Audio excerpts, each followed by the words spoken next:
In the spring of 2019, a couple from Seattle drove 14 hours east across Washington state through the Idaho Panhandle and into the wide-open silence of south central Montana.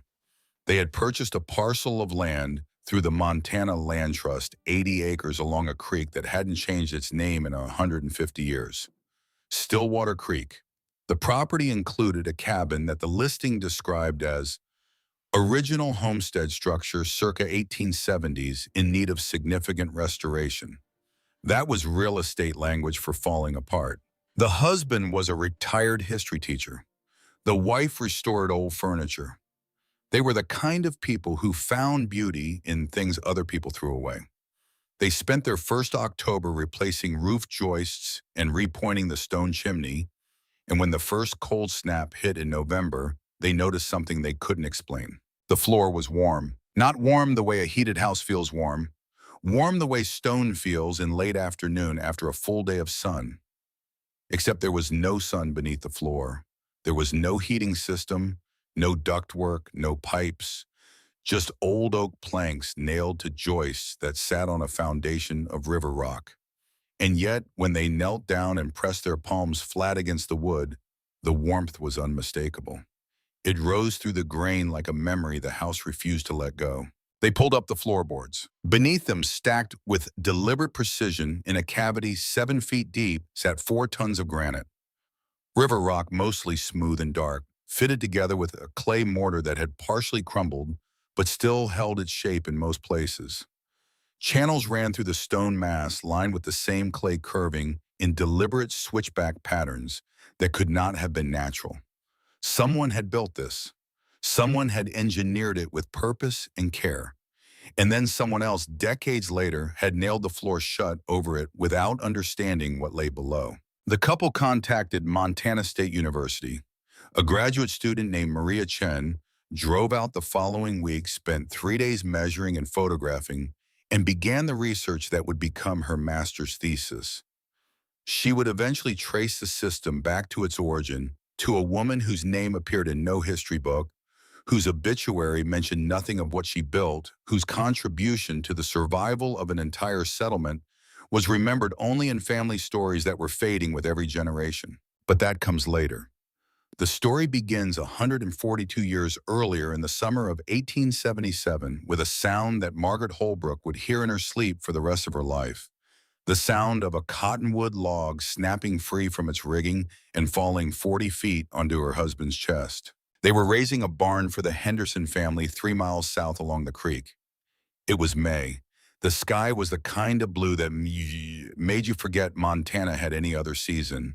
20 men had come from homesteads across the valley bringing rope and muscle and the unspoken agreement that bound frontier communities together.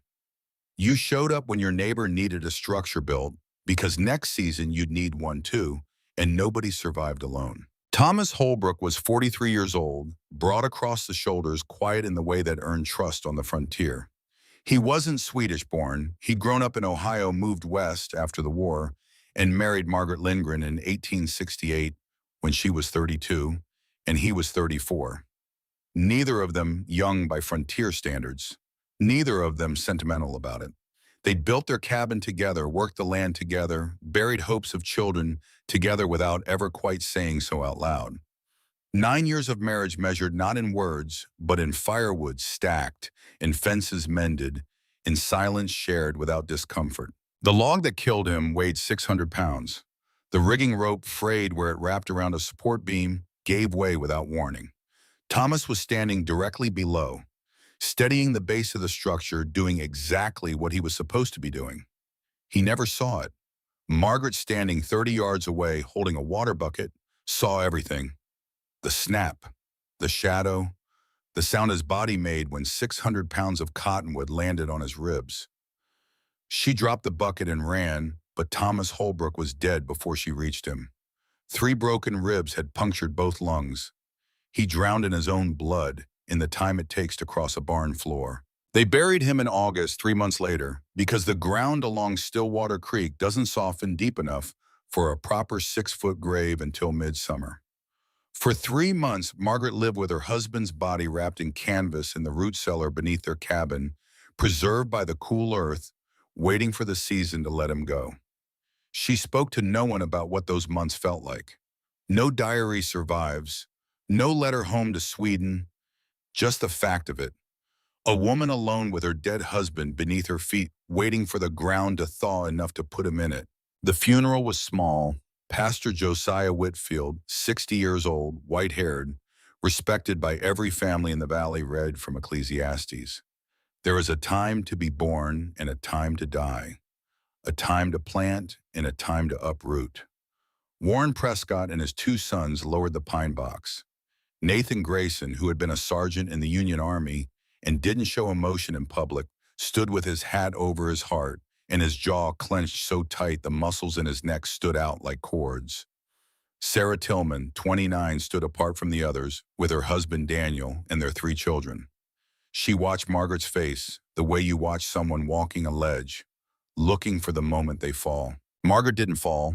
She stood at the grave until everyone left, then stood there longer. When she finally walked back to the cabin, she closed the door and sat in Thomas's chair and didn't move until dark. That first night alone set the pattern for every night that followed. The cabin was 16 by 20 feet. One room, a stone fireplace that Thomas had built their first autumn using river rock hauled from the creek bed. A chimney that rose 14 feet above the roof line, same as every other settler's stack along the valley. 2 chairs, 1 table, a bed with a straw mattress, a cast iron stove for cooking, and silence. The kind of silence that has weight that presses against your eardrums and makes you aware of your own breathing in a way that feels like accusation. She noticed the cold first, not the temperature, but the pattern of it, how heat from the fireplace rose straight up and vanished through the chimney, how the cabin walls lost warmth within an hour of the fire dying down, how by 3 in the morning the inside temperature dropped low enough to leave frost on the water bucket. Thomas used to wake at 3 every night from October through March to feed the fire. She remembered his silhouette against the glow, the creak of the floorboards under his weight, the way he'd mutter that this country was so cold, even the devil would head back to hell for warmth. She'd hear him stack the logs, hear the fire catch, feel the brief pulse of heat before sleep pulled her under again. Now there was no one to wake at 3. The fire died, the cold came in, and Margaret lay in the dark, remembering something she hadn't thought about in 30 years. Her grandfather's farmhouse outside Uppsala. She had been 11 years old the last winter she spent there before her family emigrated to America. The farmhouse was old, older than anyone in the family could trace, and it was heated by a system her grandfather called kakelugn system, a tile stove with thermal mass. The stove itself was massive, built of soapstone and ceramic, and it connected to channels that ran beneath the floors and through the walls. Her grandfather would build one enormous fire in the evening, burn it hot for 4 hours, and the stone mass would absorb that heat and release it slowly through the night. By morning, the floors were still warm. The walls still radiated. Margaret remembered lying on the floor as a child, pressing her cheek against wood that felt alive with warmth, while outside the Swedish winter hammered the countryside with temperatures that would have killed anyone who didn't understand how to store heat in stone. She hadn't thought about it in decades. America had its own ways of heating, and you adapted. Log cabins, open fireplaces, cast iron stoves. You burned wood continuously, fed the fire around the clock, accepted that winter meant cold indoors and colder out. Everyone did it. It was how things were done. But lying in the dark alone, listening to the fire die, and feeling the cold advance across the floorboards like something patient and deliberate, Margaret began to wonder. Not casually, not as a daydream. She began to calculate the cabin's square footage, the volume of air that needed heating, the rate at which a stone fireplace lost heat through the chimney versus how much a stone mass could retain and radiate. She ran the numbers the way her grandfather had taught her, using the principles he'd learned from his father, who'd learned them from builders who understood that heat was not something you chased. It was something you caught and held. 2 weeks after the funeral, Pastor Josiah Whitfield rode over to pay what he called a pastoral visit. He brought cornbread that his late wife had taught him to make, and a suggestion that he delivered with the gentleness of a man who genuinely believed he was saving a life. Margaret, the frontier is no place for a woman alone. That's not my opinion. That's the opinion of every winter that's ever come through this valley. He sat in Thomas's chair without asking because on the frontier, a dead man's chair was just a chair. You could sell to one of the families looking to expand. Prescott's been eyeing this parcel for years. Or there are good men in the settlement who've lost wives and would welcome a partner. He meant remarry. He said partner because he was a pastor and understood that words mattered, but he meant remarry and Margaret knew it, and he knew she knew it. I appreciate the concern, Pastor. I do, but I'm staying. Whitfield studied her face the way he studied scripture, looking for the meaning beneath the words. Winter is coming, Margaret. You have maybe 5 months of good weather to make a decision that won't be available once the snow falls. I've made my decision. He left.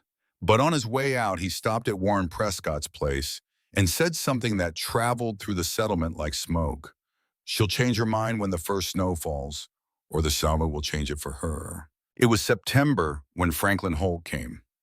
Holt was 35, the valley's only blacksmith, with a forge set up half a mile from Margaret's cabin, near the creek's best water access. He was ambitious in the way that frontier men sometimes were always calculating the angle and always measuring the gap between what he had and what he could get. He rode up on a Tuesday afternoon and didn't waste time with condolences. Mrs. Holbrook, I'd like to make you a fair offer on the property. Cash, or I could arrange transport back to Helena if you prefer. You'd have enough to start fresh somewhere more suitable. More suitable for whom? Holt smiled the way men smile when they think patience is the same as kindness. For a woman in your situation, no disrespect to Thomas, but this land needs working, and working it alone isn't practical. I'll manage. I'm sure you believe that. He named a price. It was low, insultingly so, about 60% of what the land was worth. Margaret told him no. He told her to think about it. She told him she'd thought about it enough. He rode away, and she watched him go, and she noticed the way he looked back at the cabin, at the creek access, at the positioning of the property along the water. He didn't want her land because he was charitable. He wanted it because it was the best site on Stillwater Creek for a permanent forge, and a widow without sons was the easiest obstacle he'd ever have to remove. What Margaret didn't know, not until 3 weeks later when Sarah Tillman mentioned it in passing, was that Holt had started telling people she was losing her mind. That grief had unhinged her. That she talked to herself, neglected the property, showed signs of the kind of breakdown that made a person unfit to hold a homestead claim. None of it was true. All of it was strategic. Then came the letter. Or rather, the news of the letter, because mail moves slowly in Montana territory and official correspondence moves slowest of all. Holt had filed a claim with the Federal Land Office arguing that under the Homestead Act, Margaret could not demonstrate the continuous improvement in cultivation required to maintain her deed. A widow without children, without male labor, without visible agricultural progress, he argued, did not meet the legal threshold. The claim hadn't been processed. Winter was coming and bureaucracy moved even slower than mail. But it was there, filed and waiting, and Margaret learned about it on an October evening when the first frost was already forming on the inside of her windows. That night, she lay in the dark, and for the first time since Thomas died, she felt something worse than grief. She felt doubt, not about the heating system that was taking shape in her mind, but about herself. She was 41 years old, childless, no family within 500 miles. If she fell and broke a leg on the ice, who would find her? If fever took her in the night, who would keep the fire? The questions came one after another in the darkness. Each one reasonable, each one the kind of question that Whitfield and Holt and Prescott had been asking in their own ways. Maybe they were right, not about the heating system, about her. Maybe a woman alone on the frontier was exactly what they said she was, temporary. She lay with that thought until dawn turned the cabin windows gray. Then she got up, put on her coat, and walked to Thomas's grave. She stood there for 10 minutes without speaking. Then she went back inside, took the newspaper she'd been saving for Firestarter, turned it over to the blank side, and began to draw. Lines first, then measurements, then the curving channels that she remembered from her grandfather's house, adapted now for a cabin in Montana instead of a farmhouse in Sweden. She drew for 3 hours without stopping, and when she finished, she had a plan that would require moving 4 tons of stone, excavating 7 feet into frozen earth, and rebuilding her chimney system from the firebox up. She hired 2 Crow laborers the following week. The Crow people had been in this territory longer than any European could imagine, and some of them took work from settlers when it suited them. The 2 men were young, strong, and willing to dig without asking why. They started in November, breaking through the frozen surface layer with iron bars and shoveling the softer earth below into wheelbarrows that Margaret hauled to the surface herself. The neighbors stopped their wagons and stared. The work was brutal. By the first week of December, temperatures had dropped to 8 below zero, and the earth fought back against every shovel strike. Margaret's hands cracked and bled at the knuckles. She wrapped them in strips of flour sackcloth and kept digging. The chamber needed to be 12 feet long, 8 feet wide, and 7 feet deep, and every cubic foot of frozen soil had to come out through a hole in the cabin floor barely wide enough for the wheelbarrow. She lost weight she couldn't afford to lose. She ate standing up because sitting down, it meant she might not stand again. At night, her arms ached so deeply that sleep came not as rest, but as a kind of surrender, her body shutting down its complaints because it had run out of ways to express them. The 2 Crow men worked without complaint, but also without conversation. They arrived at dawn, dug until the light failed, and left without ceremony. Margaret paid them in flour and salt, and the occasional luxury of sugar, which was worth more per ounce than anything else in the valley that winter. She never learned their real names. They never offered them. The arrangement was transactional and respectful in the way that transactions between cultures often are when neither side pretends to understand the other fully. One of the Crow laborers brought his mother. Her American name was Agnes, though Margaret suspected this was not the name she used among her own people. Agnes was perhaps 65, her face creased by decades of wind and sun, her eyes sharp and watchful. She didn't dig. She sat on a stump near the excavation and observed. For 2 days, Agnes said nothing. She watched Margaret haul stone, watched her mix clay with creek water for mortar, watched her lower herself into the pit each morning and climb out each evening with dirt in her hair and under her fingernails and ground into the lines of her palms. On the second evening, as Margaret was washing her hands in water so cold it made her gasp, Agnes appeared beside her and held out a small clay jar. Inside was a salve animal fat mixed with something herbal that Margaret couldn't identify. Agnes pointed at Margaret's cracked hands. Margaret hesitated, then applied the salve. By morning, the worst of the cracks had begun to close. She never asked what was in it. Some knowledge comes without explanation, and asking would have been a way of saying she didn't trust what she couldn't understand. On the third day, when Margaret began selecting stones from the pile she collected along the creek bank, Agnes stood and walked to the pile. She picked up a piece of sandstone, pale and porous, turned it in her hands and set it down. Then she picked up a piece of granite, dark gray and dense, and held it out to Margaret. "This one remembers fire," Agnes said. "That one only remembers water." Margaret looked at her. "How do you know?" "My people have been heating lodges with hot stones since before your people knew this ocean existed. The light stone cracks, it holds moisture, and when you heat it, the water expands and the stone splits.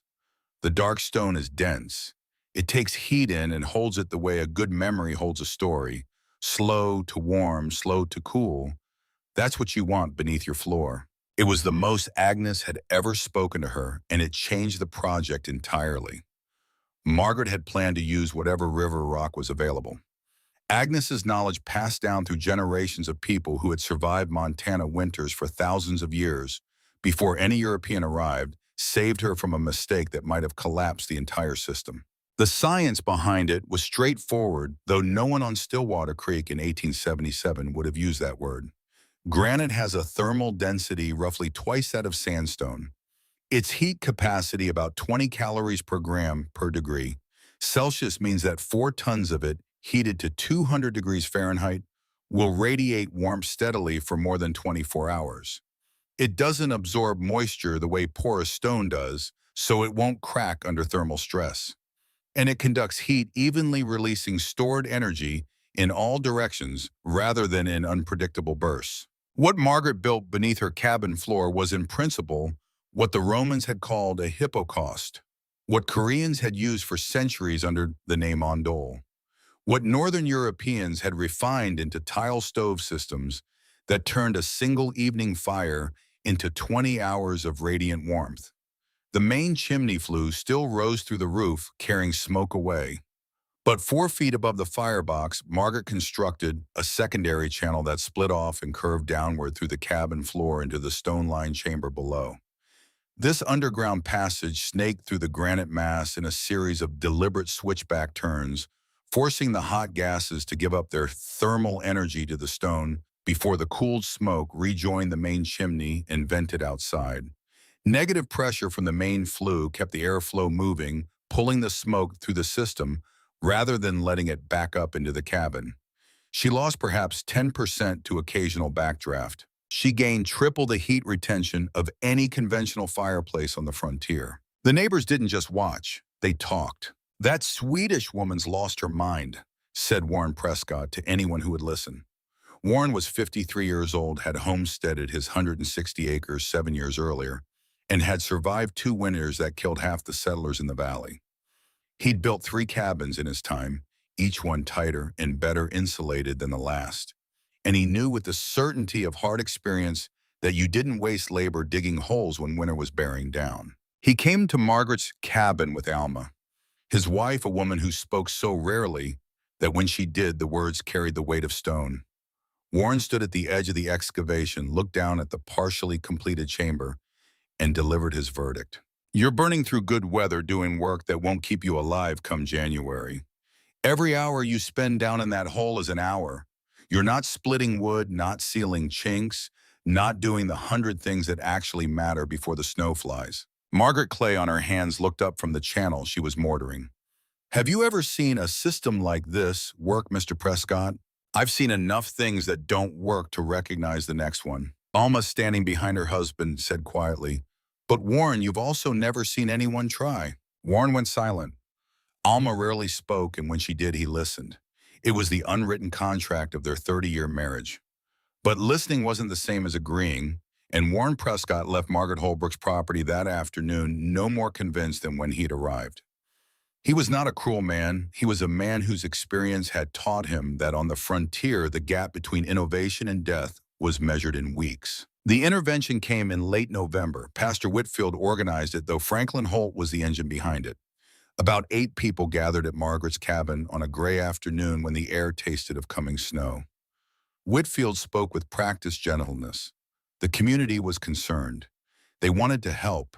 They could assist with the sale of the property, arrange transport to Helena, ensure she was settled somewhere safe before the worst of winter arrived.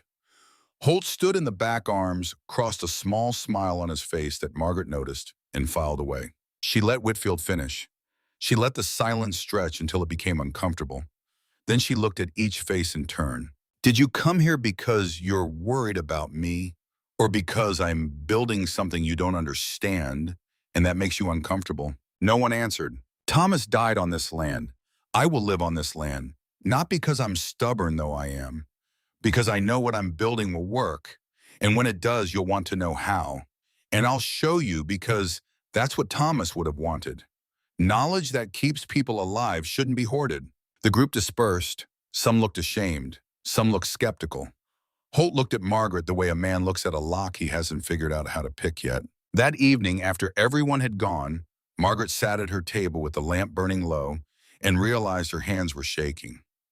Not from cold, from the effort of standing in front of 8 people and refusing to break. She had spoken with certainty because certainty was the only weapon available to a woman in her position. Doubt was a privilege reserved for people who had options. She had none. The cabin, the land, the stones, and the ground beneath her feet, this was everything. If she showed weakness, Whitfield would be back with a wagon. If she showed fear, Holt would file another paper. So she had stood straight and spoken clearly and let them think she was made of iron, when in truth she was made of the same flesh and doubt as everyone else, just better at keeping the seams from showing. She blew out the lamp and lay down in the dark. The floorboards were cold. The chamber below was still incomplete, a pit of stone and ambition waiting for the mortar to set, and the channels to be sealed, and the system to be tested against a winter that was coming, regardless of whether she was ready. She closed her eyes and whispered something to the darkness that was either a prayer or a promise. It will work. She said it 3 times, and by the third time she almost believed it. Franklin Holt, meanwhile, rode home from the intervention with something that felt unfamiliar settling in his chest. It took him 3 miles to identify it, and when he did, it made him angrier than anything Margaret had said. The feeling was doubt, not doubt about her system, which he still considered folly, but doubt about himself, about his certainty that she would fail, about the look in her eyes when she'd faced down 8 neighbors and not flinched. He had seen men break under less pressure than that. He had seen experienced homesteaders sell out and leave after a single hard winter. And here was a 41-year-old widow alone, covered in clay, telling him and the pastor and the most respected man in the valley that they were wrong, and doing it without raising her voice. That kind of conviction either came from madness or from knowing something that nobody else in the room knew. And for the first time since he'd started his campaign to acquire her land, Franklin Holt wasn't sure which one it was. Sarah Tillman arrived late. She'd walked from her cabin 300 yards south with her shawl pulled tight against the wind, and she stood outside Margaret's door and heard everything without going in. She was 29, Texas-born, had lost 2 babies to cholera on the wagon trail north, and walked 47 miles when their ox went lame. She didn't mock people who tried unconventional things because she'd survived enough of conventional disasters to know that the usual way wasn't always the right way. She didn't come inside, but the next morning she sent her 8-year-old daughter, Catherine, to Margaret's door with a packet of real coffee. No note, no message. On the frontier, coffee was liquid currency, and giving it to someone was a declaration of something that words would only diminish. Nathan Grayson rode over from his place 3 miles north on the day Margaret was mortaring the last stones into place.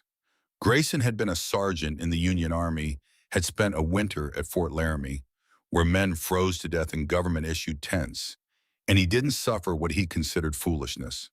He dismounted, studied the excavation through the gaps in the temporary floorboards, and said what everyone in the valley was thinking. "Ma'am, you've got maybe 5 cords of wood split, and you're burning through it twice as fast trying to heat the ground. Come February, you'll be burning furniture. Come March, we'll find you frozen." Margaret looked up from her work. "By February, Mr. Grayson, I'll be burning half the wood you are, and sleeping warmer than you've slept since you left whatever heated house you grew up in back east. Heat rises, Mrs. Holbrook. Always has. You're fighting nature. Heat radiates in all directions, and stone holds it through the night, through the next day, through the times when the fire's gone low." He shook his head and mounted his horse. As he turned to ride away, he called back over his shoulder, "I'll check on you come January. If you're alive, I'll bring you a cord of wood. If you're not, I'll bury you next to Thomas." By mid-December, Margaret had replaced the floorboards over her completed chamber and built the first full fire in the redesigned system. She stacked split pine and dead cottonwood in the firebox until it roared, and she sat on the floor above the stone mass and waited. The heat came slowly, not the sharp, fleeting heat of a conventional fireplace that blasts your face and leaves your back cold. This was different. It rose through the floorboards like something patient, something that had been waiting. It spread evenly across the cabin floor, radiated from the boards into the air, and held. An hour after she let the fire die, to coals the cabin was still warm. 2 hours. 4. At dawn the next morning, she checked the thermometer she'd hung on the wall near the door. 64 degrees, 8 degrees warmer than the cabin had ever been at dawn in any previous winter with the same fire. The stone mass beneath her, heated to temperatures exceeding 200 degrees during the evening burn, was releasing its stored energy the way a river releases water steadily, predictably, without urgency. And then, for the first time since Thomas's funeral, Margaret Holbrook cried. Not from sadness, not from relief exactly, though relief was part of it. She cried because she had been right, and Thomas was not here to see it. She cried because her grandfather had been right 40 years ago in a farmhouse outside Uppsala, and she was the only person on this continent who remembered. She cried because the floor beneath her was warm, and she was alone, and those two facts together made this the loneliest and strongest moment of her entire life. She sat on warm oak planks above 4 tons of heated granite and wept with her clay-stained hands pressed flat against the wood, feeling the pulse of stored heat rise through the grain like a heartbeat that refused to stop. She stopped crying after a while, made coffee, checked the thermometer again. 63 degrees, barely a degree lost in an hour. It was working. Outside, the sky to the north was the color of lead. The Crow elders had noted too many magpies flocking early that season. Too many beaver dams built higher than usual along the creek. The woolly bear caterpillars showed more black than brown, which old-timers on both sides of the cultural divide agreed meant one thing. A winter was coming that would make people question whether this territory was worth the price of settling it at all. Agnes came one last time before her band moved to their winter camp. She stood inside Margaret's cabin, placed her palm flat on the warm floorboards, and held it there for a long moment. Then she nodded. "The stones remember fire," she said. "Now we see how long they remember." She left without ceremony. Margaret stood in the doorway and watched her walk north along the creek, a small figure against the vast brown landscape, carrying knowledge that was old when Europe was still burning witches. Then Margaret looked north where the sky pressed down against the mountains like a lid being slowly closed, and she went inside and began stacking wood for the evening fire. The storm was coming. Everyone on Stillwater Creek knew it.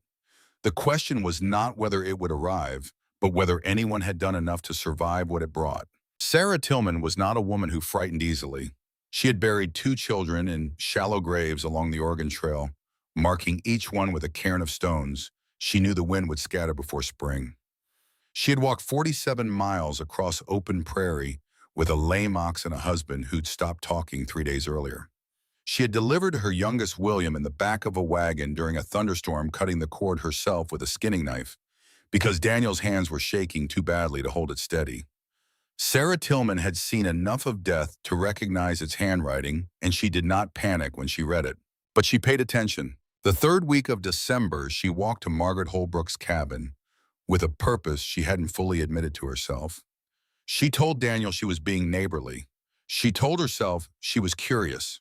The truth was simpler and harder. Sarah Tillman was a woman who calculated odds for a living and the odds of her family surviving another Montana winter in a cabin that couldn't hold 45 degrees were getting worse every year. William was 4 now, small for his age, with lungs that rattled every time the temperature dropped below freezing. Martha was 6, Catherine 8, both of them thin the way frontier children got thin, in winter, burning calories faster than salt pork and cornmeal could replace them. Sarah needed a better option. She just wasn't ready to say so out loud. Margaret had coffee waiting. Real coffee, not the chicory and acorn substitute that most families stretch through winter. She poured 2 cups without asking whether Sarah wanted one because on the frontier you didn't ask. You poured. "Feels warm," Sarah said. She was standing in the center of the cabin and she could feel it through the soles of her boots. Not hot, not startling, just present, the way the ground feels in August after a long day of sun.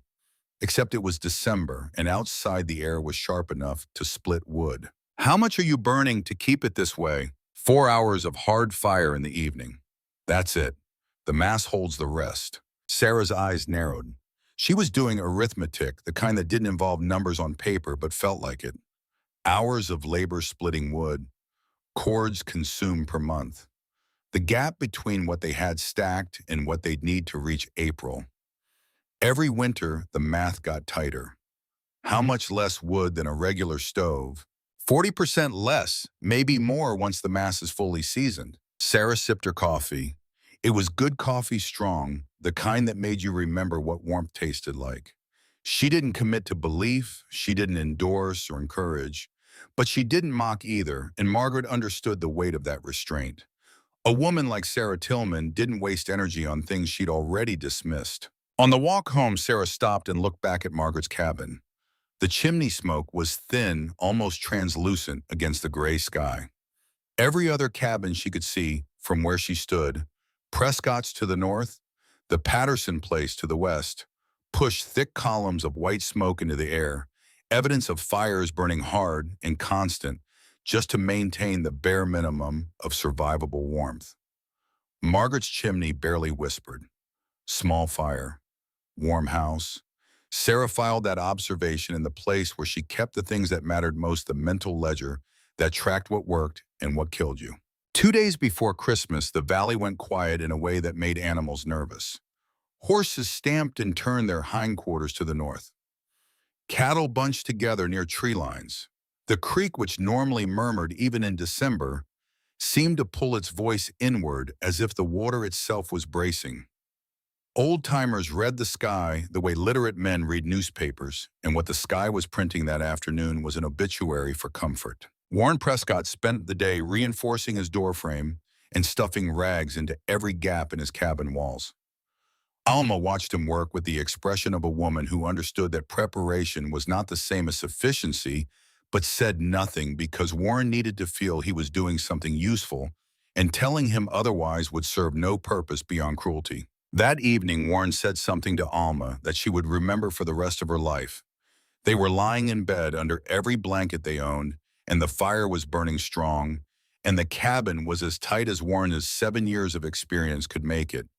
He stared at the ceiling and said, "I hope she's wrong, because if she's right, it means I built 3 cabins and got it wrong all 3 times." Alma considered this. Then she said, "Maybe she's right and you're not wrong. You built with what you knew. She built with what she knew. She just knew something different." Warren turned to look at his wife. "Since when did you become a philosopher?" "Since I've had to listen to you talk for 30 years. He almost smiled. Almost. Then the wind hit. It came out of Canada like something that had been chained and finally broke loose. The temperature, which had been hovering around 10 above zero, dropped 30 degrees in 4 hours. By midnight, it was 23 below. By dawn on December 23rd, it was 29 below zero, and the wind was driving snow horizontally across the valley at 47 miles per hour, reducing visibility to less than the distance between a man's outstretched hands. The Stillwater Creek settlement, 14 families scattered across 12 square miles, ceased to be a community and became a collection of isolated boxes, each one a small wooden argument against the largest and most indifferent force on the continent. The storm didn't care about arguments. It didn't care about chinking or sod roofs or how many cords of wood you'd split. It came to kill, and it was patient enough to wait. In the Prescott cabin, Warren and his 2 sons fed the stove every 2 hours through the first night. They burned through wood at a rate that made Warren curse under his breath, doing the math he didn't want to do, counting the cords remaining against the weeks remaining, and coming up short every time he ran the numbers. By dawn, ice had formed in the water bucket 3 feet from the stove. The interior temperature held at 47 degrees, which was survivable, but nothing more. Alma wore every piece of clothing she owned and still shivered. Warren looked at the walls he'd built, the chinking he'd packed as tight as human hands could manage, and felt something he had not felt in 7 years on the frontier. The sense that his best work and was not enough. In the Grayson cabin 3 miles north, Nathan Grayson fared marginally better. His cabin was newer, the joints tighter, the roof layered with sod that provided genuine insulation. But he burned 5 full logs through the night just to maintain 52 degrees, and when he tried to reload the firebox at 3 in the morning, his fingers were so stiff he dropped the first log twice before he could position it on the grate. He stood there in the dark, hands, aching breath, visible in the firelight, and a thought arrived that he did not welcome. He remembered a conversation at a cabin 3 miles south. A woman's voice, calm and certain, correcting him about the behavior of heat. He dismissed it. He was a man who'd survived a winter at Fort Laramie, who'd led men through campaigns where the cold killed more soldiers than Confederate bullets. He knew what he knew, except that at 3 in the morning, with numb fingers in a cabin that couldn't hold warmth past the hour, the fire died. What he knew didn't seem like enough anymore. In the Tillman cabin, the crisis arrived not as cold alone, but as cold combined with something worse. William started coughing in the late afternoon of the first day. It began as a dry barking sound, the kind that frontier mothers recognized and treated with steam and pine needle tea. By evening, the cough had deepened, settling into his chest with a rattle that Sarah could hear from across the room. She held him close to the stove, wrapping him in quilts, pressing her body against his small frame to transfer whatever warmth she had. But the stove's heat didn't carry far. It rose and pulled against the ceiling, while the floor stayed cold and the walls leaked warmth faster than the fire could replace it. The cabin was 16 by 20 feet, same as every other homestead dwelling in the valley, and the stove could only meaningfully heat about a third of that space. Daniel went outside twice to bring in more wood from the pile. Both times he lost feeling in his fingers despite heavy leather gloves, and both times he stood by the stove for 10 minutes afterward, flexing his hands and watching Sarah's face for the expression he dreaded. She didn't show it.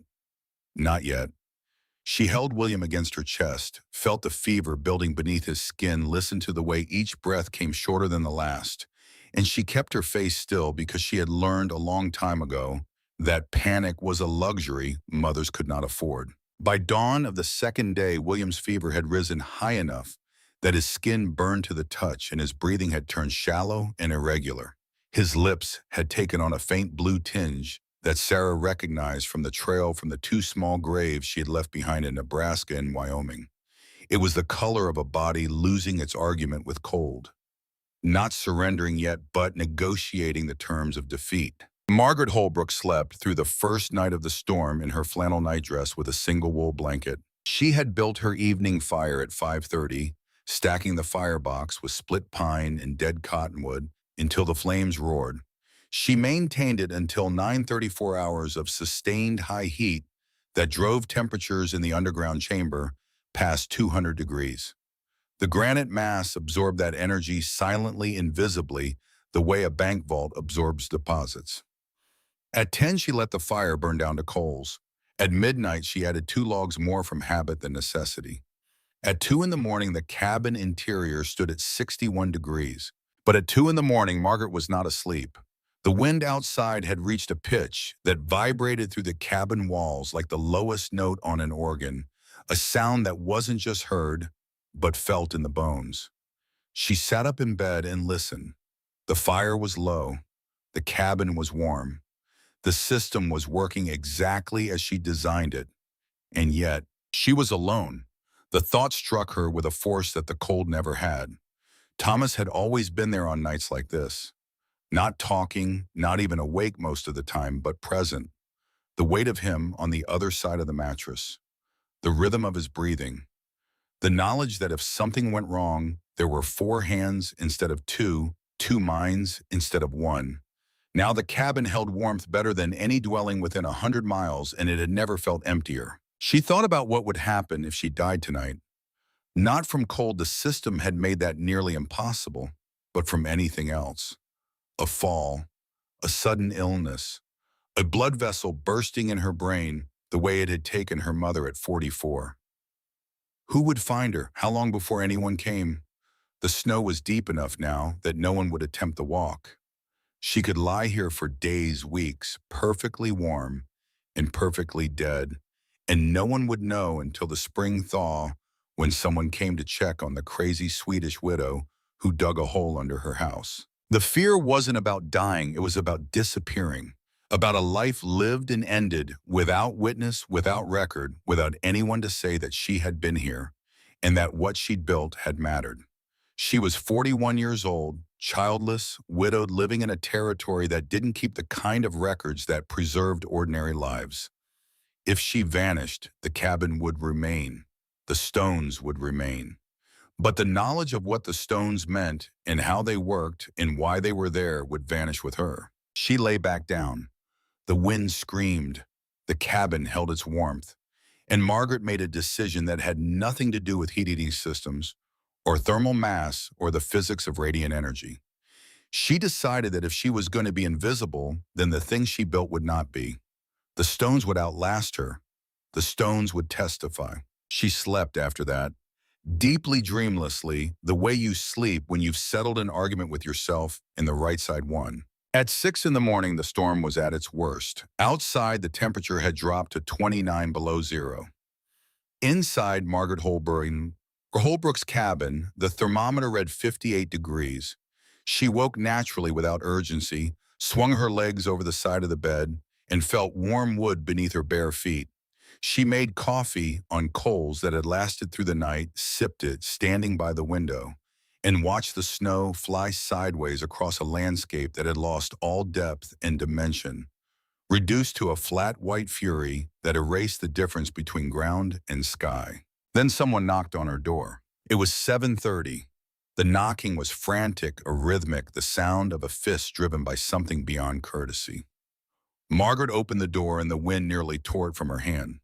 Sarah Tillman stood on the threshold, her shawl inadequate, her face raw and red and white in patches, her eyes holding an expression that Margaret recognized immediately because it was the expression that every mother on the frontier prayed she would never have to wear. Sarah said one word, "William." Then because the cold and the run and the fear had taken everything else she said, "He can't breathe right.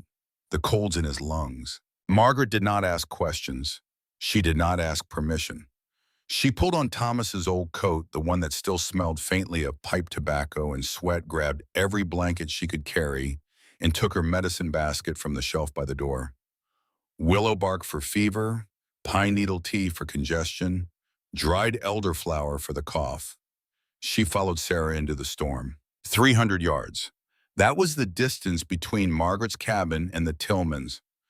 300 yards of open ground with no windbreak, no shelter, nothing between them and the full force of a blizzard that was throwing snow sideways at 47 miles per hour. The snow wasn't falling, it was flying, driven by a wind that found every gap in clothing, every exposed inch of skin, and punished it. Sarah walked bent nearly double, one arm shielding her face, the other reaching back for Margaret's hand. They couldn't speak. The wind took words and shredded them before they traveled 3 feet. It took them 12 minutes to cover 300 yards. When they stumbled through the Tillman cabin door, Margaret understood immediately why Sarah had come. The cabin interior couldn't have been above 40 degrees.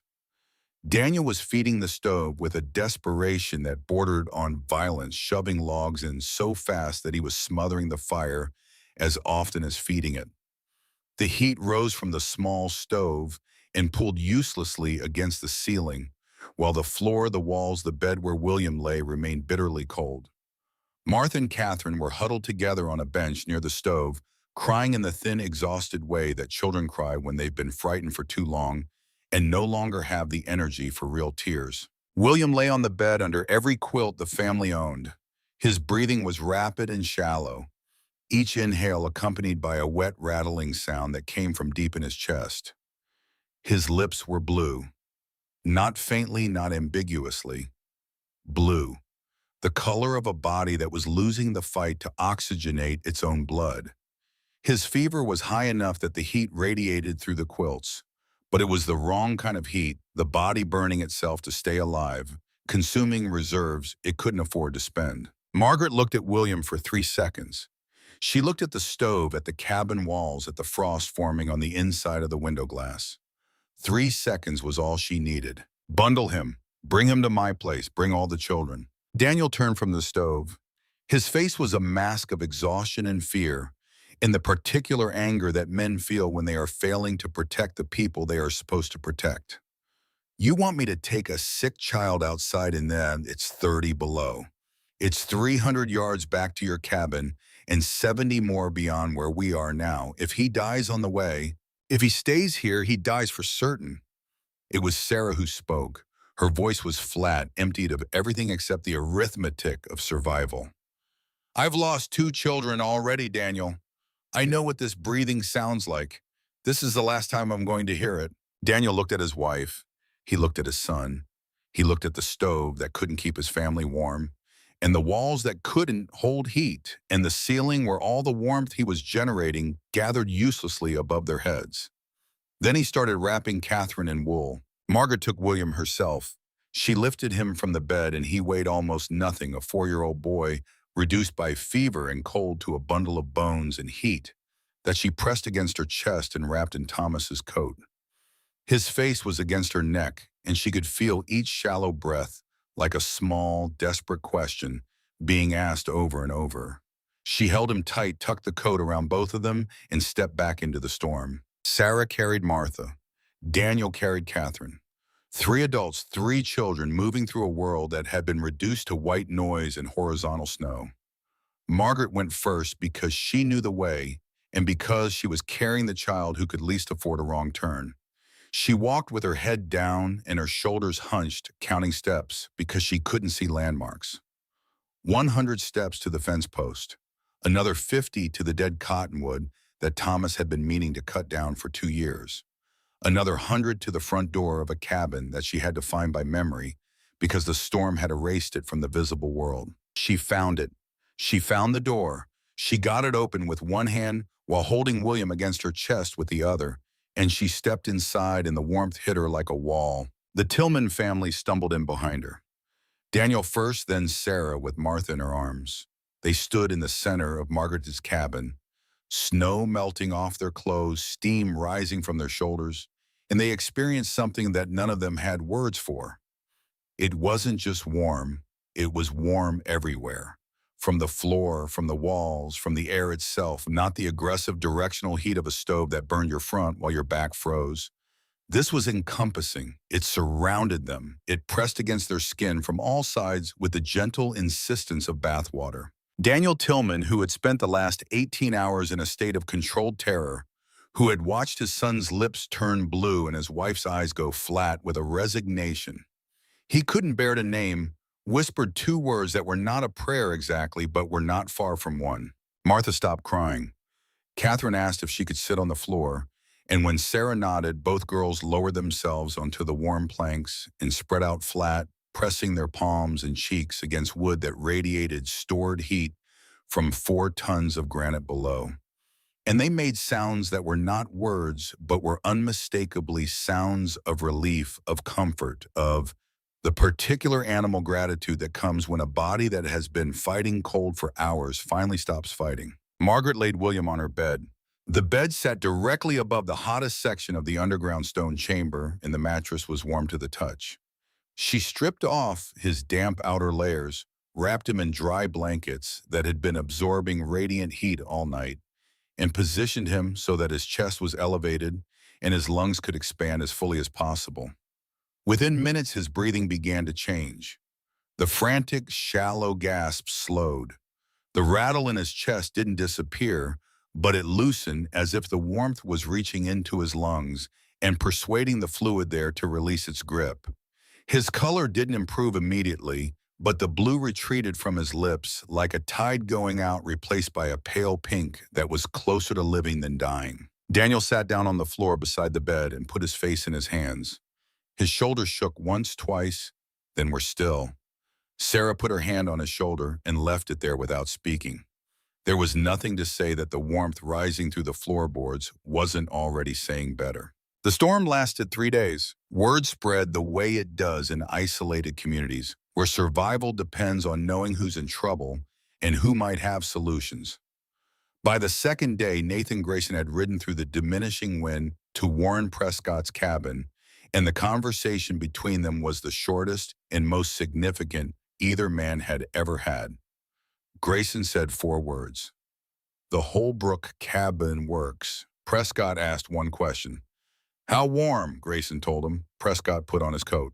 By the afternoon of the 2nd day, 13 people were crowded into Margaret Holbrook's cabin.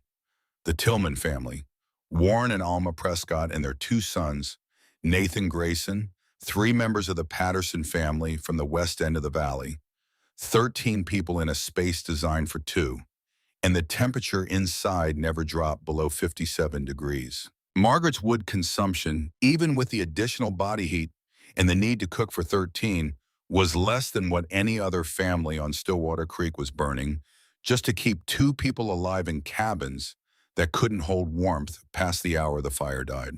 They weren't guests anymore by the second day. They were witnesses. Warren Prescott sat on the floor above the stone chamber, and he felt the heat coming up through 100-year-old oak planks, and something shifted behind his eyes. He was 53, had built structures across 3 territories, and the sensation rising through the wood was something he'd felt exactly once before in a bathhouse in Philadelphia, where boilers in the basement had heated water that warmed the floors above. "It's a hypocaust," he said. The word came out slowly as if he was testing whether it fit. "Like the Romans built." Margaret nodded. "My grandfather called it something else, but the principle is the same. The Romans understood it 2,000 years ago. We forgot it when we came here." Alma, sitting beside Warren, leaned close and spoke quietly enough that only he could hear. "Next time someone builds something you don't understand, maybe ask before you judge." It was the second time in their marriage that she had corrected him in public, and like the first time, Warren had no answer. He looked at his wife, then at the floor, then at his own hands, and he said nothing for a long time. Grayson, who had been silent since arriving, finally spoke. He asked about stone tonnage, channel design, how the smoke moved without backing up. Margaret answered in specifics because Grayson was a man who respected specifics, a military engineer who thought in measurements rather than metaphors. 4 tons, granite mostly. Channels curved to maximize surface contact. She showed him the clay-lined passage through a gap in the floorboards. Grayson studied it with the focus of a man who was already redesigning his own cabin in his head. Then he straightened up and said, "I owe you a cord of wood. I'm alive, so I keep my word." The second knock came on the evening of the second day. This one was different from Sarah's knock that first morning. Sarah's knock had been frantic, urgent, driven by a mother's terror. This knock was weak, hesitant, the sound of knuckles that could barely close into a fist hitting wood they could barely feel. Margaret opened the door. Franklin Holt stood on the threshold, and he was not the man who had ridden to her cabin in September with a low offer and a calculating smile. His face was white in places and gray in others, the coloring of skin that has been exposed to lethal cold for too long. His left hand was wrapped in cloth that had frozen stiff with blood. His coat was inadequate, designed for a forge where the heat came from bellows and iron rather than from firewood and shelter. The forge was not a dwelling. It had vents and openings designed to feed airflow to the coals, which meant it bled heat the way a wound bleeds blood steadily and in every direction. He had tried to ride the storm out there for 36 hours, and the storm had won. 13 people looked at Franklin Holt. Every one of them knew what he had done. The whispered campaign to declare Margaret unfit. The legal filing designed to strip her of her land. The quiet, persistent effort to turn her neighbors against her so that isolation would do what winter might not. Daniel Tillman stood up from the floor where he'd been sitting beside his sleeping son and positioned himself between Holt and the rest of the cabin. Margaret looked at Holt. She looked at his hand. She looked at Daniel. "Step aside, Daniel. This man tried to take your land. And the cold outside is trying to take his life. I don't let people die on my doorstep. Thomas wouldn't have forgiven me for it, and I wouldn't have forgiven myself." Daniel didn't move for a long moment. Then Sarah's voice came from beside the bed, where William lay sleeping, breathing evenly for the first time in 2 days. "Let him in, Daniel." It was quiet, finally, the voice of a woman who had buried enough people to know that you didn't add to the count when you could prevent it. Daniel stepped aside. Holt entered the cabin. He didn't look at anyone. He walked to the far corner and lowered himself to the floor, and he sat there without speaking for the next 24 hours. No one spoke to him. No one offered comfort beyond the warmth that rose through the floorboards, which did not discriminate between the deserving and the undeserving, between the people who had believed in the woman who built the system and the man who had tried to destroy her. At 3 in the morning, when everyone else was asleep, Margaret noticed that Holt was still awake. He was sitting with his back against the wall, his injured hand cradled in his lap, staring at the floor with an expression she couldn't read. She poured a cup of water from the jug she kept near the stove. The water was warm because nothing in this cabin froze, and she set it in front of him without speaking. He looked at the cup for a long time. Then he picked it up with his good hand and drank. Nothing was forgiven in that moment. Nothing was resolved. But something was acknowledged silently in the space between a cup of warm water and the hand that accepted it. The storm broke on December 28th. The wind died, first dropping from a howl to a murmur to nothing over the course of a single hour, as if whatever had been driving it simply lost interest. Then the clouds thinned and sunlight hit the snow, and the valley erupted in a brilliance so intense that it hurt to look at. 13 people filed out of Margaret Holbrook's cabin, blinking against the glare. They stood in the snow and breathed air that was still cold, 12 degrees above zero, but calm now without malice. Warren Prescott stretched his back and winced. Alma took his arm. Daniel Tillman carried William, who was awake, whose fever had broken the previous afternoon, whose breathing was clear and strong. Sarah walked beside them with Martha holding one hand and Catherine holding the other. Nathan Grayson was the last to leave. He stood in the doorway and looked back at Margaret, who was already cleaning, already restoring order, already doing what people who live alone learn to do, which is fill the silence with purpose. "I'll be back," he said, with questions. Franklin Holt left without a word. He walked north toward his forge through snow that came to his thighs, and he did not look back. But he was alive, and he knew why, and the knowledge sat in him like a stone that would not dissolve no matter how badly he wanted it to. Margaret stood in her doorway and watched them go one by one back to their own cabins, back to their own lives, carrying with them the memory of warmth that came from below, instead of above, that held through the night, instead of dying with the fire that didn't discriminate or judge or demand anything in return, except the willingness to trust something old enough to have been forgotten and strange enough to have been dismissed. The sun climbed higher, the snow glittered, and somewhere beneath the floorboards of a 16 by 20-foot cabin on Stillwater Creek, 4 tons of granite continued to release their stored heat into the silence patient, in steady keeping a promise that stone keeps better than people do. New Year's Day, 1878, 12 degrees above zero. The sky had cleared to the kind of deep, aching blue that only exists in places where the air is too cold to hold moisture. Stillwater Creek ran beneath a skin of ice that cracked and reformed in shifting patterns, and the valley looked like something a painter might have invented if painters ever came to Montana territory, which they did not. The families went home. They returned to cabins that felt different now, not because the structures had changed, but because the people inside them had. A man who has spent 3 days sitting on a floor that radiates warmth from below doesn't walk back into a cabin where frost forms on the inside walls and see it the same way. He sees choices he didn't know he'd made. He sees assumptions he didn't know he'd accepted. He sees the gap between what he built and what was possible, and that gap feels like something personal, like a failure of imagination rather than engineering. Warren Prescott came back 3 days after the storm. He brought no cornbread, no advice, no opinions. He brought a notebook made of scrap paper stitched together with leather cord, and he asked Margaret questions for 4 hours. How deep had she dug? What type of mortar held longest against thermal expansion? How she'd calculated the angle of the channels to prevent ash buildup. He wrote down every answer in handwriting so small and precise that it looked like the work of a man who understood that these words might be the most important he'd ever record. When he finished, he closed the notebook and sat with it in his lap for a moment. Then he said something that cost him more than the 4 hours of questions. "I called you crazy. I was wrong." Margaret poured coffee, the last of what Sarah had given her, and handed him a cup. "You weren't wrong to doubt, Mr. Prescott. On the frontier, doubt keeps people alive. And sometimes trust does too." He looked at her for a long moment. This 53-year-old man who had built 3 cabins across 3 territories and survived things that would have killed most people twice over.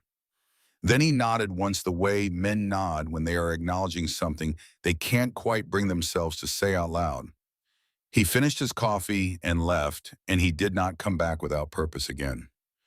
Every subsequent visit was working, measuring, learning. Nathan Grayson arrived the following week with a different kind of energy.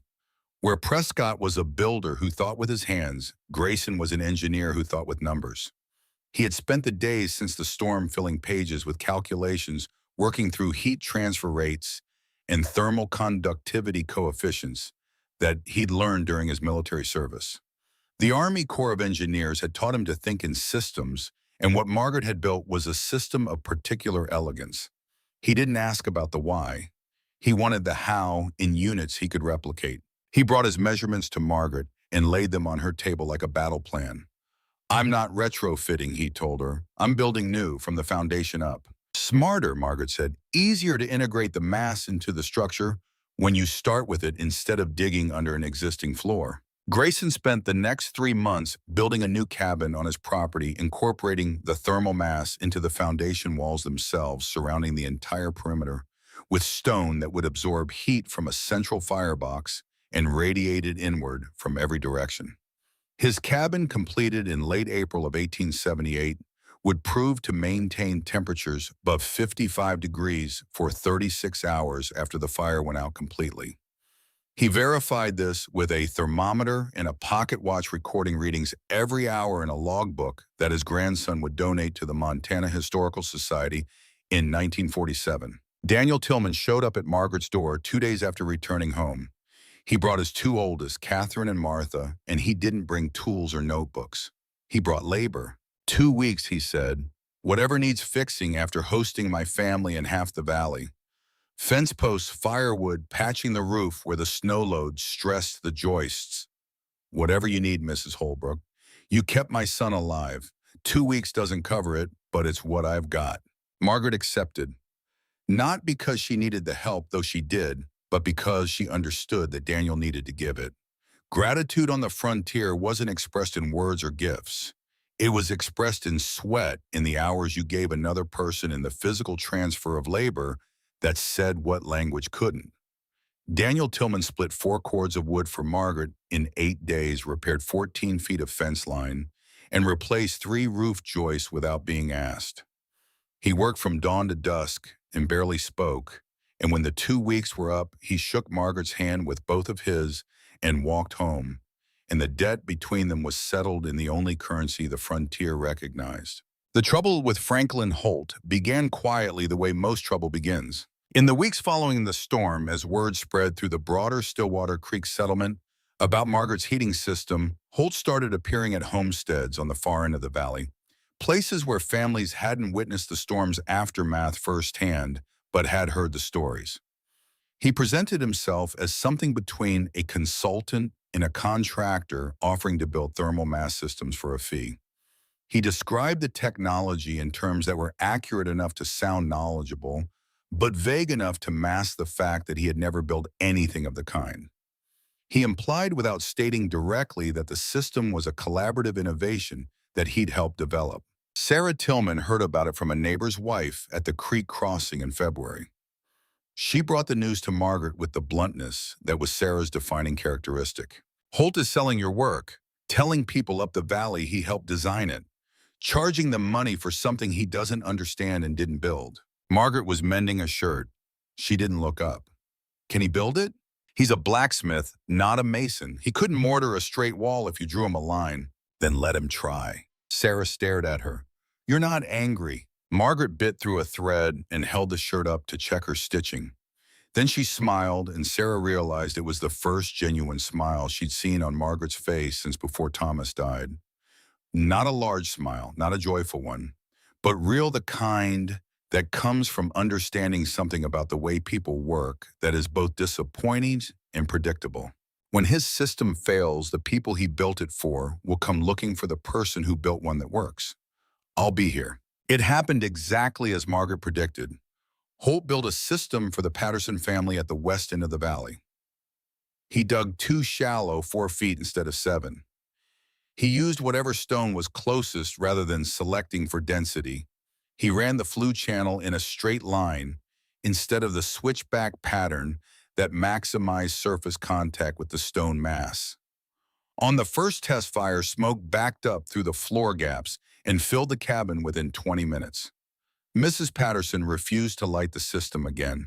Mr. Patterson rode to Margaret's cabin the following day. He was embarrassed having paid Holt $12 for work that didn't function, and he expected Margaret to charge him at least as much to fix it. She didn't charge him anything.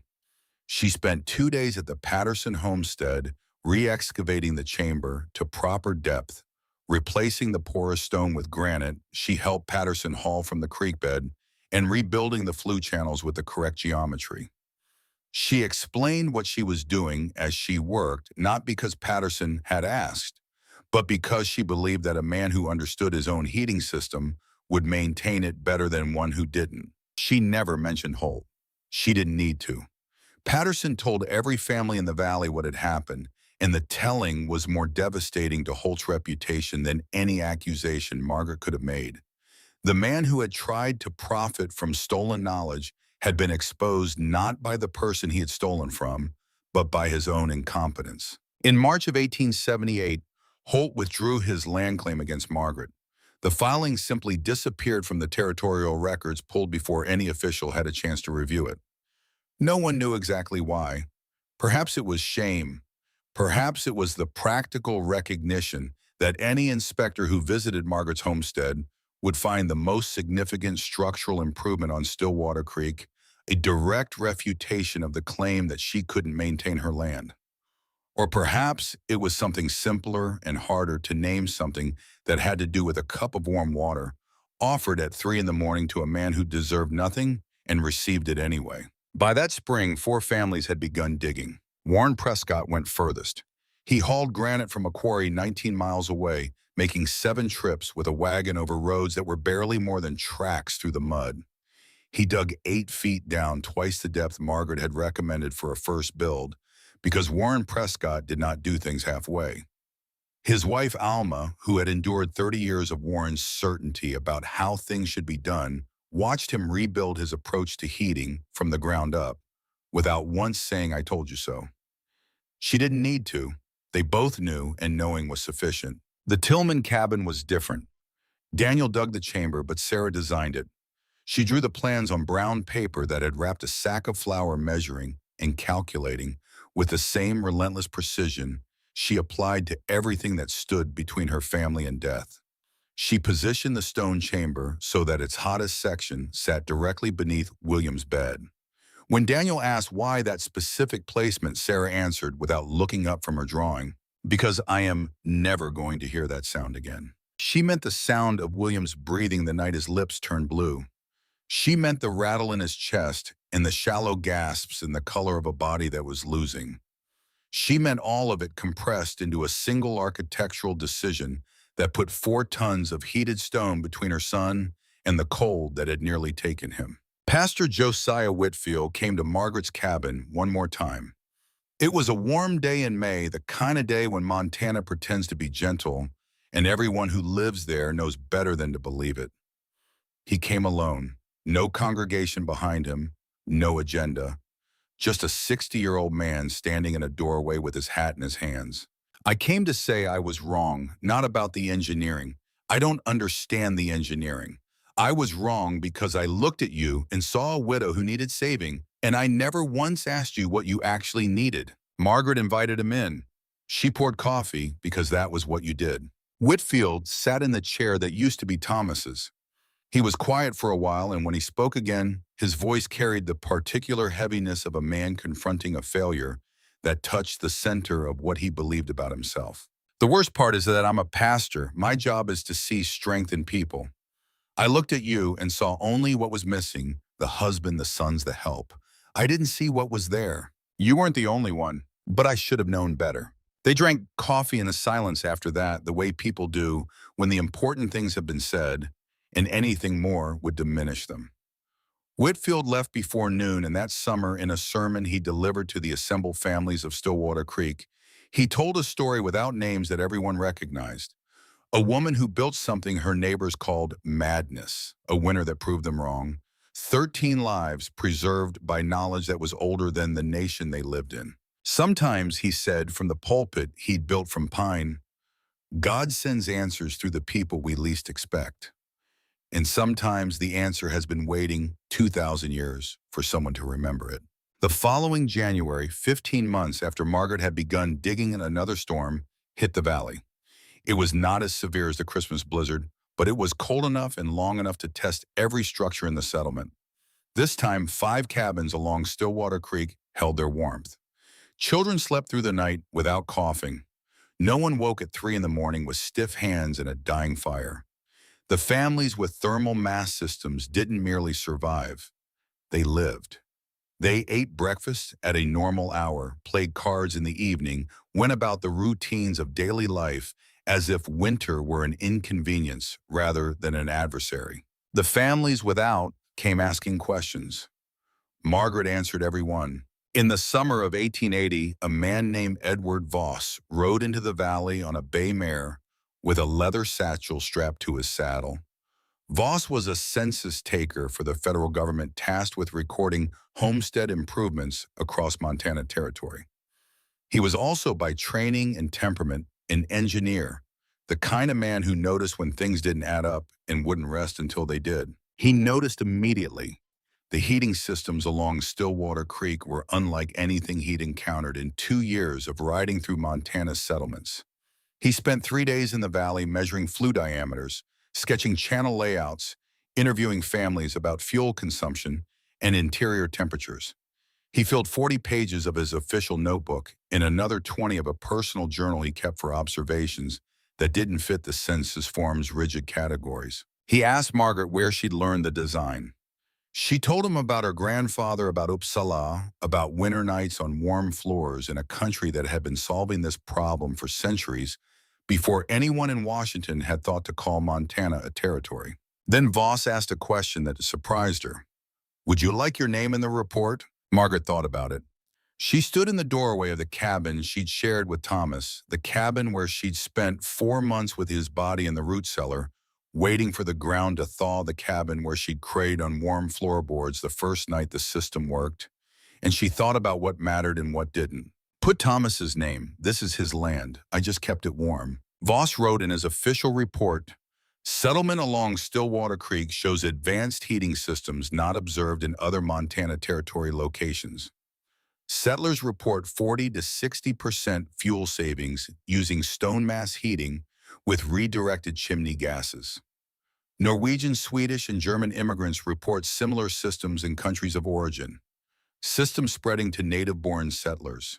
Significant survival advantage observed during severe winter months." He recommended that the technology be implemented in military forts and government buildings throughout the territory. In his personal journal, he wrote something different. "I have seen many heating systems in many territories. This is the only one designed by someone who understood that heat is something to be stored, not something to be endlessly created. The woman who built it thinks in stone rather than fire. I doubt anyone in Helena will understand what that means." He was right. Nothing came of the recommendation.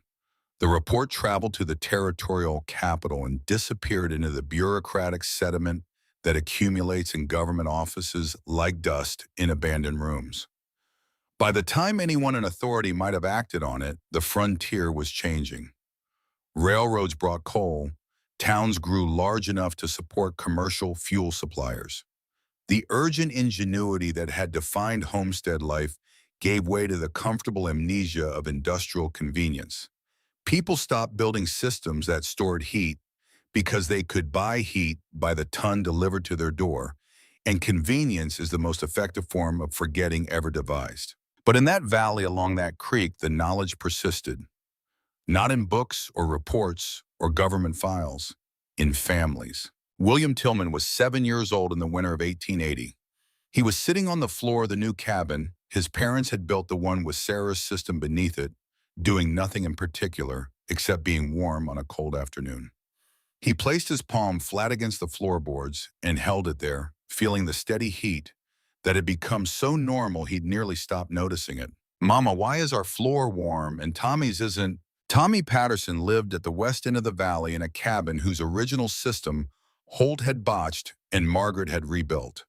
The Pattersons maintained it poorly, and by 1882 the flue channels had partially collapsed, reducing its effectiveness. Their cabin was warmer than most, but cooler than the Tillmans. Sarah set down the shirt she was mending. She sat on the floor beside her son, and she told him a story. not about physics or engineering or thermal conductivity. A story about a night when he was 4 years old and couldn't breathe, and a woman who carried him through a blizzard to a house that was warm because she'd put stones beneath the floor. She built it from what she remembered, Sarah said. Her grandfather showed her back in Sweden when she was younger than you, and she carried that in her head for 30 years until she needed it. William looked at the floor. So somebody taught her, and she taught you, and you're teaching me. That's how it works. That's how anything worth knowing survives. William was quiet for a moment, the kind of quiet that children get when they're storing something in a place where it will stay. Then he said, when I grow up, I'm going to build houses with warm floors. Sarah didn't know it then. She couldn't have. But that sentence spoken by a 7-year-old boy on a warm floor in Montana Territory would become 17 houses across western Montana between 1895 and 1920.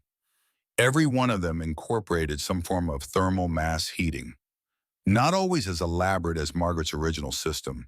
Cities had different requirements than isolated homesteads, but always designed with the same principle at its core, the principle that heat is something you hold, not something you chase. Margaret Holbrook lived in her cabin until 1891 when she was 55. She sold the property to a German couple named Schmidt, who had recently arrived from Bavaria. She spent 2 full days showing them how the system worked, walking them through the evening fire ritual, explaining when to add wood and when to let it burn, where to check for channel blockages, which stones to watch for cracks after years of thermal cycling. The Schmidts were attentive and grateful. They came from a country that understood thermal mass, and they recognized the system's intelligence immediately. The Schmidts maintained it for 32 years. On her last day, Margaret stood outside the cabin one final time. It was October, and the cottonwoods along the creek had turned gold, and the air had the clean, sharp quality that Montana puts on in autumn, like a dress it only wears once a year. Thomas's grave was 200 yards north, marked with a granite headstone that Margaret had carved herself the summer after he died. She did not walk to the grave. She had said everything she needed to say to Thomas over 14 years of standing at that stone, and this last day was not for goodbyes. She put her hand on the cabin wall. Even in October, even with no fire lit since that morning, she could feel a faint warmth in the wood, the residual memory of 1,000 fires stored in stone and released slowly into the structure that held it. She pressed her palm flat and closed her eyes. It worked, Thomas. Grandfather was right. I was right. Then she climbed into the wagon that would take her to Helena, where she would live with a niece, and she did not look back. She had learned a long time ago that looking back at things you love doesn't keep them from receding. It just makes the distance harder to bear. Warren Prescott died in 1903 at the age of 78. At his funeral, his sons told stories, and the story they told longest was about the Swedish widow who dug a hole beneath her cabin and proved every man in the valley wrong. They told it with admiration and with something that might have been shame, the inherited shame of sons who knew their father had doubted someone he should have trusted and who understood that his willingness to admit it was as much a part of his character as the doubt itself. Douglas Prescott, Warren's eldest, built 4 cabins in his lifetime. Every one of them had stone beneath the floor. When the Depression hit in the 1930s and fuel economy suddenly mattered to people who had forgotten it ever had 3 families in Stillwater County knew how to heat a house through a Montana winter on a quarter of the wood anyone else needed. They didn't advertise the knowledge. They didn't sell it. They simply lived more comfortably than their neighbors and helped when asked the same way Margaret had helped without charge and without judgment. Sarah Tillman lived to be 80 years old. At her birthday celebration in 1928, surrounded by children and grandchildren in a house in Billings that had central heating and electric lights and every convenience that the 20th century had invented to make people forget what the 19th had required, someone mentioned the winter young William nearly died. Sarah was small by then, shrunken by time, the way mountains are shrunken by distance, but her eyes were the same eyes that had calculated chimney smoke and counted breathing rates and measured the gap between living and dying with the precision of a woman who'd crossed that gap too many times. I remember the warmth coming up from the floor, "Ouch," she said. "I remember my two girls lying on the boards like they'd found summer in the middle of December. And I remember Margaret Holbrook pouring coffee as if the worst blizzard in 5 years was nothing more than weather." She paused and smiled, and the smile had 50 years of gratitude compressed into it. "It was just weather. We just didn't know that until we walked into her house." Margaret Holbrook died in Helena in 1908 at the age of 72. Her obituary in the Helena Independent was 4 lines long. It called her a longtime resident and the widow of pioneer Thomas Holbrook. It noted that she was survived by various nieces and nephews. It did not mention heating systems. It did not mention underground chambers or redirected flue channels or 4 tons of granite. Or the winter, she kept 13 people alive on less wood than most families burn for two. It did not mention that she had carried a 4-year-old boy through a blizzard and laid him on a warm bed and watched his lips turn from blue to pink. It did not mention any of this because obituaries, like history, tend to record the things that important men did and forget the things that ordinary women built. At her funeral, a man stood in the back row. He was 35 years old, broad across the shoulders, quiet in the way that earned trust. His name was William Tillman, and he was a carpenter, and he had built 11 houses by that point, with 12 more still ahead of him, and every single one had warm floors. He didn't speak at the service. He didn't need to. He placed his hand on the cast iron radiator of the Helena Church and thought that it couldn't hold a candle to a cabin on Stillwater Creek. In 1923, the Schmidt family sold Margaret's original cabin to new owners who had grown up with coal furnaces and steam radiators and saw no reason to maintain a system they didn't understand. They nailed the floorboards shut, covered them with a new pine floor, installed a conventional stove, and forgot that anything existed below. 4 tons of granite lay in the darkness, undisturbed, held in place by mortar that a 41-year-old widow had mixed with her own hands 46 years earlier. The clay-lined channels collapsed slowly over the decades, silting in with fine dust that filtered down through the cracks between the boards. The stones cooled. The memory of fire faded from them the way memory fades from everything, gradually, without drama, simply because no one was there to feed it. The cabin changed hands 3 more times. Each owner made modifications. None of them pulled up the inner floor. None of them noticed that the joists were spaced differently than they should have been, set wider apart to accommodate channels that no one could see. The property passed from family to family the way property does in rural Montana, through estate sales and handshake deals, and the slow attrition of generations moving to cities where the work was easier and the winters were shorter. Then came 2019 and the couple from Seattle. They found the stones on a Thursday in November, 142 years after Margaret Holbrook had placed them there. The husband, kneeling in the excavation with a flashlight, ran his hand along the smooth curve of a granite boulder and felt something he couldn't explain. Not warmth exactly. The stones had been cold for nearly a century, but something, a solidity, a presence, the sense that these stones had been chosen, that someone had picked each one for a reason and placed it with intention and cared about the outcome in a way that transcended mere construction. Maria Chen arrived from Montana State University with a tape measure, a camera, and the particular intensity of a graduate student who suspects she's found something significant. She spent 3 days in the excavation, documenting every stone, every channel remnant, every trace of the mortar that held the system together. She measured the chamber's dimensions: 12 feet long, 8 feet wide, 7 feet deep. She estimated the stone mass at approximately 4 tons.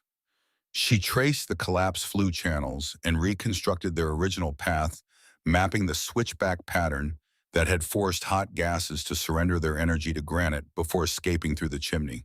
Then she began the research that would connect these stones to the woman who placed them.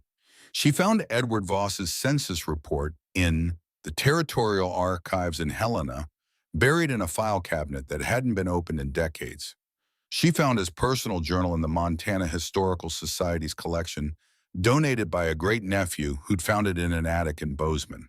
She tracked down descendants of families who had implemented the system following genealogies through county records and cemetery listings, and the patient, painstaking work of connecting names to names across 140 years. She found William Tillman's granddaughter in Billings. The woman was 84 years old, living in an assisted care facility with the window that faced the Yellowstone River. Her name was Carolyn, and she'd been waiting her entire life for someone to ask about her grandfather's floors. He always built houses with warm floors, Carolyn told Chen. Every single one. When I was little, I asked him why, and he said, because when I was 4 years old, I almost died of cold, and a woman saved my life with hot stones. I thought he was telling a fairy tale, the kind of story grandfathers invent to make themselves interesting. I never believed it was real. She paused, and her eyes, which were rheumy with age but sharp with the intelligence that had kept her mind clear for 8 decades, focused on something beyond the window that Chen couldn't see. He died in 1941, built his last house in 1920. 17 houses total, every one with warm floors. I visited the last one he built in Missoula 10 years ago. It had been renovated 3 times, but when I knelt down and pressed my hand to the floor in the back bedroom, I could feel it. Warmth coming up through the boards. Whoever renovated the house had kept the stones without knowing what they were. She looked at Chen. You're telling me it was real? The woman, the stones, the blizzard, all of it. All of it. Carolyn was quiet for a long time. Then she said, he would have wanted someone to know. He carried that story for 60 years and only ever told it to family. He thought nobody else would believe him. On Stillwater Creek today, remnants of 5 different underground heating systems still exist in various states of preservation. None are functional. Conventional heating has been far more convenient for 100 years. But they are there beneath floorboards in earth built by people who solved the problem of winter, not with money or machinery, but with stone and knowledge, and the refusal to accept that the way things had always been done was the only way they could be. If Thomas Holbrook had lived, would the system have been built? Possibly, probably not. He was a good man by every account, but he wasn't Swedish-born. He didn't carry memories of Uppsala winters, where tile stoves radiated warmth through the darkest months. It took Margaret's specific knowledge, her grandfather's voice describing the behavior of heated stone, combined with the desperate freedom that comes when a woman who has lost everything discovers she has nothing left to fear. The neighbors who laughed were not wrong to be skeptical. Most frontier innovations failed. Most unconventional approaches to survival got people killed. Warren Prescott wasn't foolish for doubting. Nathan Grayson wasn't arrogant for challenging. They were men applying the lessons that had kept them alive, and those lessons said that you don't gamble with winter, you don't experiment when the margin for error is measured in frozen bodies, and you don't trust what you haven't seen work. They were wrong because Margaret Holbrook knew something they didn't. Not something new, something old. Something that worked before anyone drew borders on maps or named a territory after a mountain. And when winter came hard enough to kill, when a 4-year-old boy couldn't breathe and conventional wisdom offered nothing but more wood on a fire that couldn't keep a room warm, old knowledge proved itself one more time. Nobody laughed at the end of that Christmas in 1877. They were learning, and learning on the frontier was how you survived long enough to teach the next generation. The stones are still there, 4 tons of granite in a 7-foot cavity beneath floorboards that someone nailed shut in 1923 without knowing what they covered.